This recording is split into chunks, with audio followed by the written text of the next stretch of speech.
Are you an active duty service member or reservist getting ready to transition to the civilian world? Need help navigating the confusing and frustrating separations process? Well, if you want the gouge on how to pick up your DD-214 and walk confidently into the civilian sector, you're going to want to watch this video. Check it out.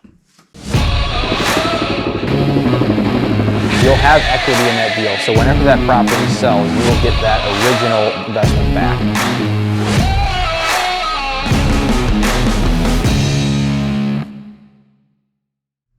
Hey guys, what's going on? Welcome to MillionHeir Mafia.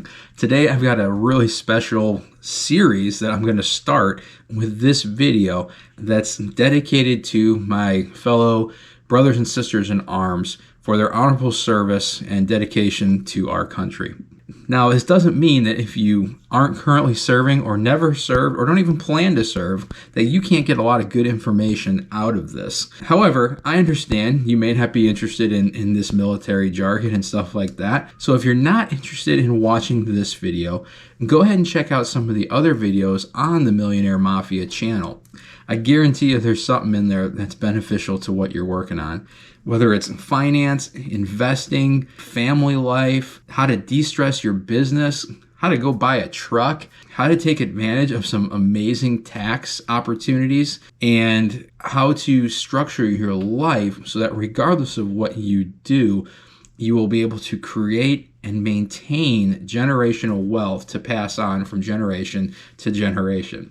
All right, all that being said, let's go ahead and kick off this series. About 8 months ago, I separated from active duty in the Marine Corps after serving about 15 years. I was a helicopter pilot and an officer in the United States Marine Corps. So pretty experienced and pretty knowledgeable about the military and the system and the way things worked. However, when I got ready to EAS or end my active service from the Marine Corps, and I knew it was coming about 3 years out, it was stressful and it was very frustrating.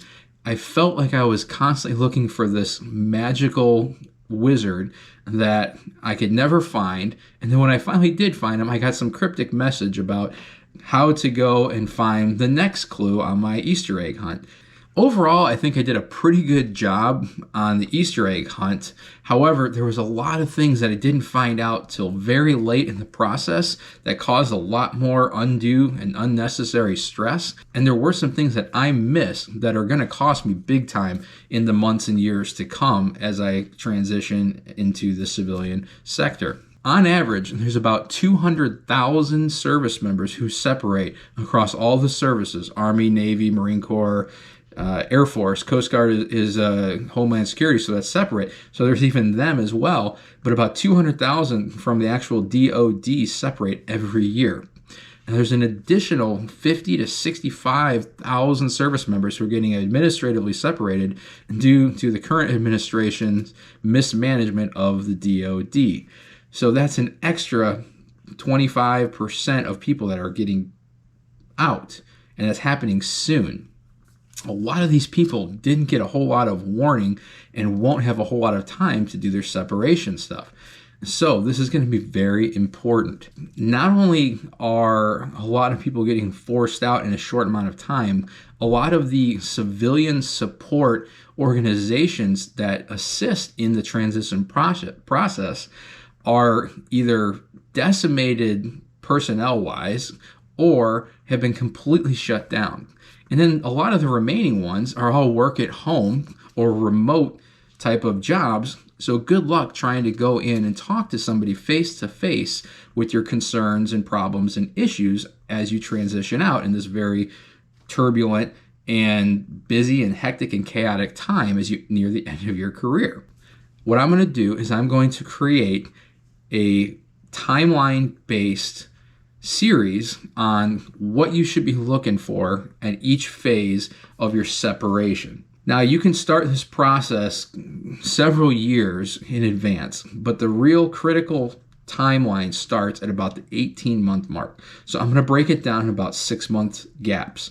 18 months to 12 months prior to separation, 12 months to 6 months prior to separation, and then 6 months all the way to your actual separation, where you get your DD-214 in hand and they say, thank you for your service, have a good life, see you later. Now, one thing that's critical with this whole process that is very difficult for a lot of service members, especially those who have been in senior leadership positions, to understand and be able to grasp and adopt and really embrace, is that as you start transitioning to the civilian workforce, you have to start taking care of yourself. Now, it doesn't mean that you drop your pack, not take care of your duties, not take care of your junior officer and junior enlisted needs, and shirk your responsibilities, but it means that you're going to need to take time off, both while you're at work and on leave, in order to go ahead and take care of yourself and set yourself up. You are taking care of yourself for when you get out, because you, at most, you got 30, 35 years if you're a general or a very, very senior staff NCO. Most people, though, serve 20 years or less, right? And a lot of people serve 10 years or less. And so what does that mean? Well, that means that you've got a good part of your adult and working life left ahead of you when you exit the military. We're going to start at the 18-month to 12-month timeline. Now, these steps are not necessarily prioritized in their importance or in their sequential timeline to be done. However, I did structure them the way I prioritize, or I would recommend prioritizing. And here's why. Because some of these things take longer to get the ball rolling on, and you need to start thinking about them earlier than others.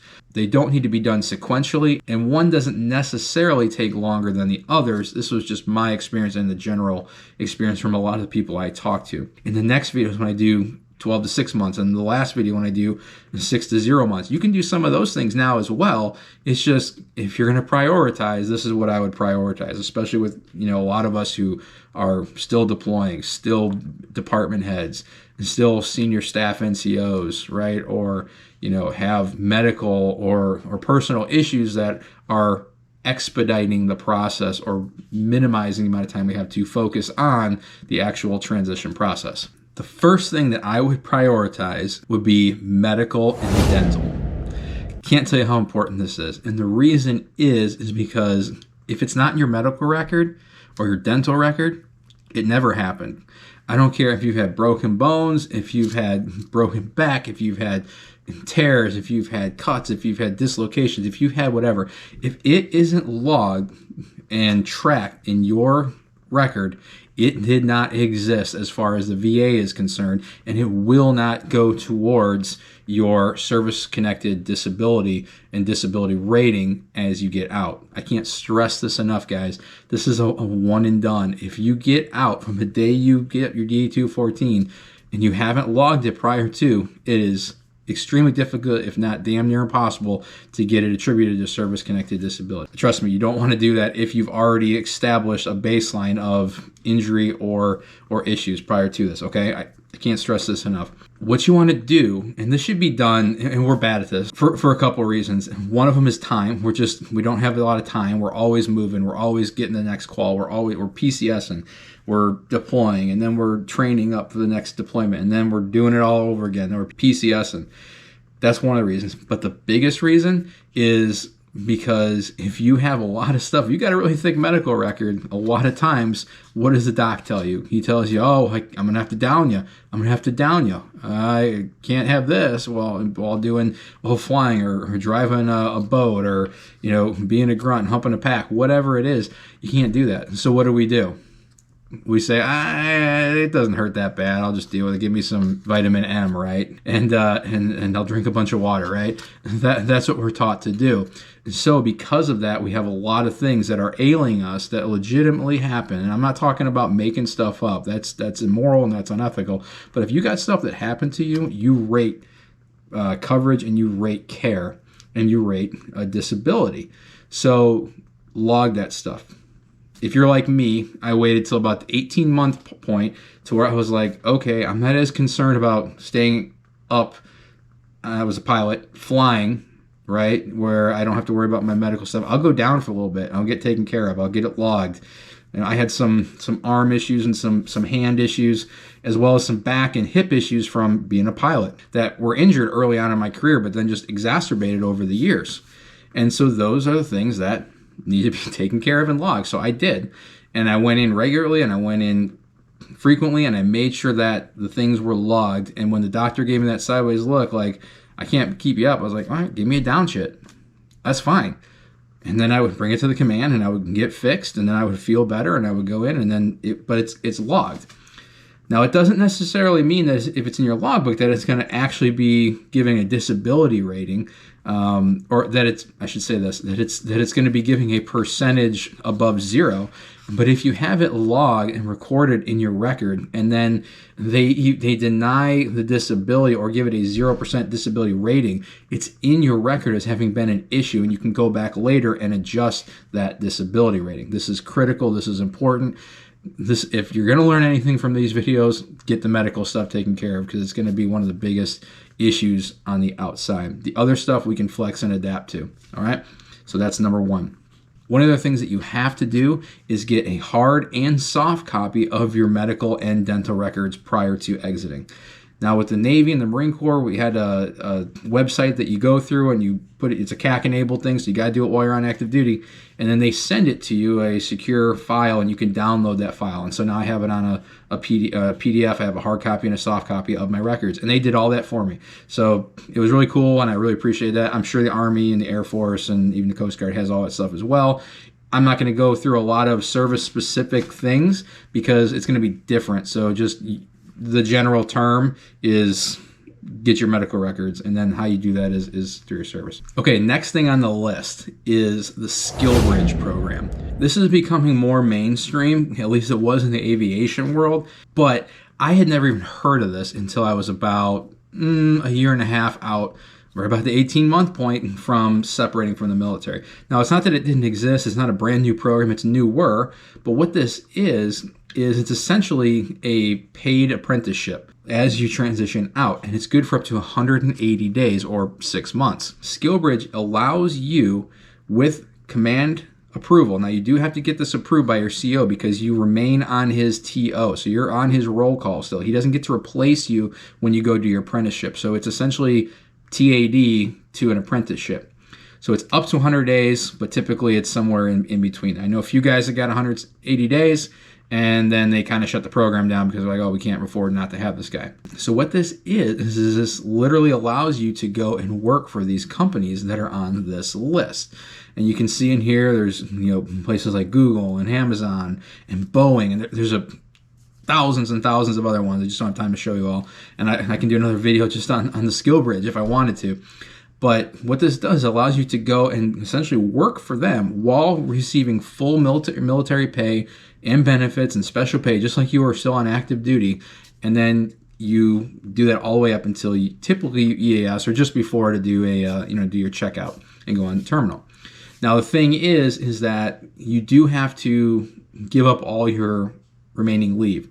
So if you have 60 days of leave saved up and your CO says, I'll approve it for 45 days, that really doesn't make a whole lot of sense, right? Because you're going to give up 60 days of leave plus 20 days of PTAD, which we'll talk about later, to go work for 45 days. It just doesn't make sense. Just work till the end, have the apprenticeship or the new job lined up prior to exiting, and then just go ahead and sell back your leave or use your terminal and start working at that same place during your actual terminal when you're getting paid more. So that's what I would do.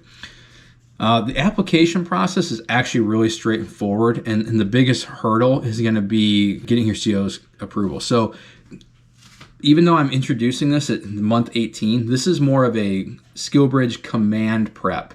And what I mean by that is this is where you're prepping your CO and your XO and saying, hey, sir, ma'am, I want to do this SkillBridge program. What can we talk about how long I will be approved for, can get away so that I can go and work on my future job as I exit the military. Most COs, XOs are pretty amicable to this to an extent. You do rate up to 180 days, but again, it has to be approved. So it kind of depends on your relationship. This can be denied. So this is, to play nice with others. For the SkillBridge program, you can just go to the site and it'll tell you where to go for your service-specific application process. So you don't apply on the SkillBridge website.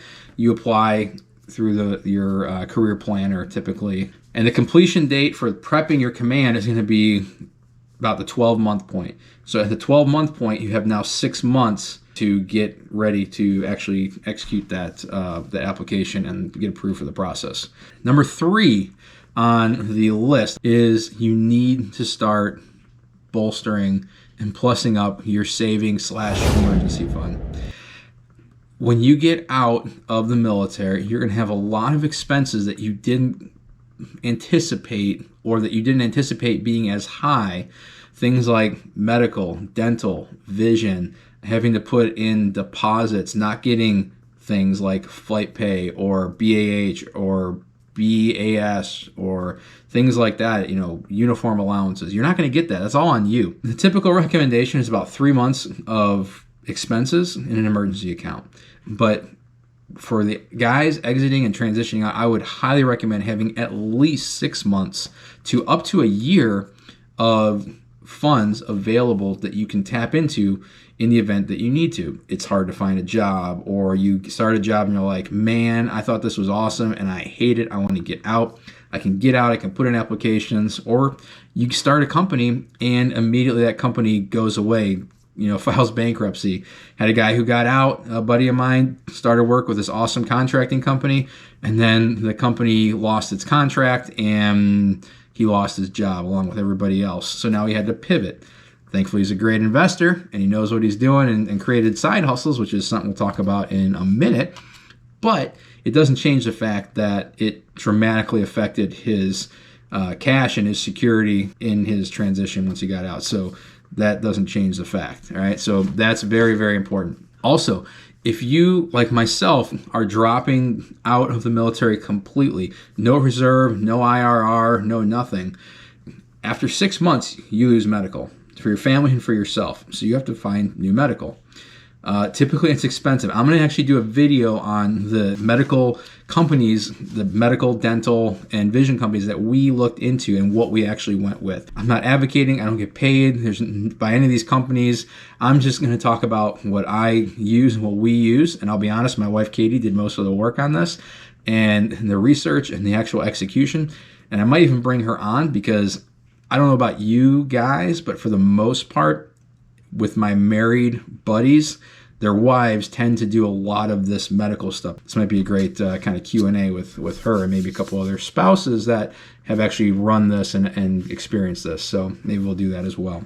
But if you're getting out completely, you're going to lose base, commissary, exchange, MWR privileges after your ID expires. And it typically expires about 18 months to 2 years after you get your DD-214. So once that happens, you're done. You don't get on the base unless you've got an escort with you. So just keep that in mind. That's huge. Number 4 is get your personal military records in order.